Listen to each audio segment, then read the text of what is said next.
16મો શબ્દ માટી. માટીને અંગ્રેજીમાં સોઇલ કહેવાય.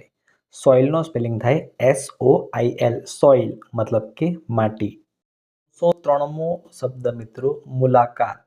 મુલાકાતને અંગ્રેજીમાં વિઝિટ કહેવાય. વિઝિટનો સ્પેલિંગ થાય VISIT, વિઝિટ મતલબ કે મુલાકાત. 1604મો શબ્દ મુસાફર. મુસાફરને અંગ્રેજીમાં પેસેન્જર કહેવાય. પેસેન્જરનું સ્પેલિંગ થાય PASSENGER, પેસેન્જર મતલબ કે મુસાફર. 1605મો શબ્દ મેઘધનુષ. મેઘધનુષને અંગ્રેજીમાં રેનબો કહેવાય. રેનબોનો સ્પેલિંગ થાય RAINBOW, રેનબો એટલે મેઘધનુષ. 1606મો શબ્દ ધનુષ. ધનુષને અંગ્રેજીમાં બો કહેવાય. બોનો સ્પેલિંગ થાય BOW, બો મતલબ કે ધનુષ. 1607મો શબ્દ મોજું. મોજુને અંગ્રેજીમાં વેવ કહેવાય. વેવનો સ્પેલિંગ થાય WAVE, વેવ મતલબ કે મોજું. 1608મો શબ્દ યાદી. યાદીને અંગ્રેજીમાં લિસ્ટ કહેવાય. લિસ્ટનો સ્પેલિંગ થાય LIST, લિસ્ટ મતલબ કે યાદી.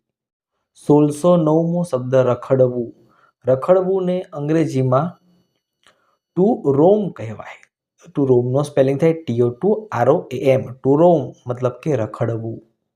1610મો શબ્દ રજાઓ. રજાઓને અંગ્રેજીમાં હોલિડેઝ કહેવાય. હોલિડેઝનો સ્પેલિંગ થાય HOLIDAYS, હોલિડેઝ મતલબ કે રજાઓ.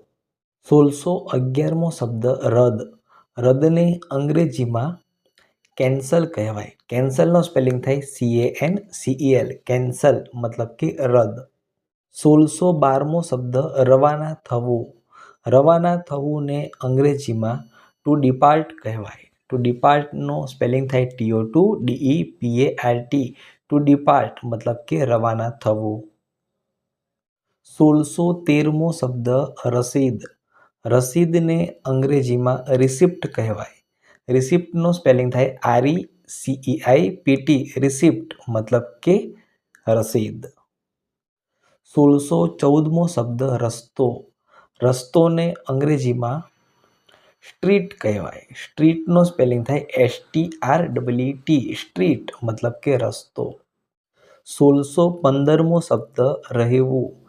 રહેવુંને અંગ્રેજીમાં ટુ સ્ટે કહેવાય. ટુ સ્ટેનો સ્પેલિંગ થાય છે TO2STAY, ટુ સ્ટે મતલબ કે રહેવું. 1616મો શબ્દ રાખ.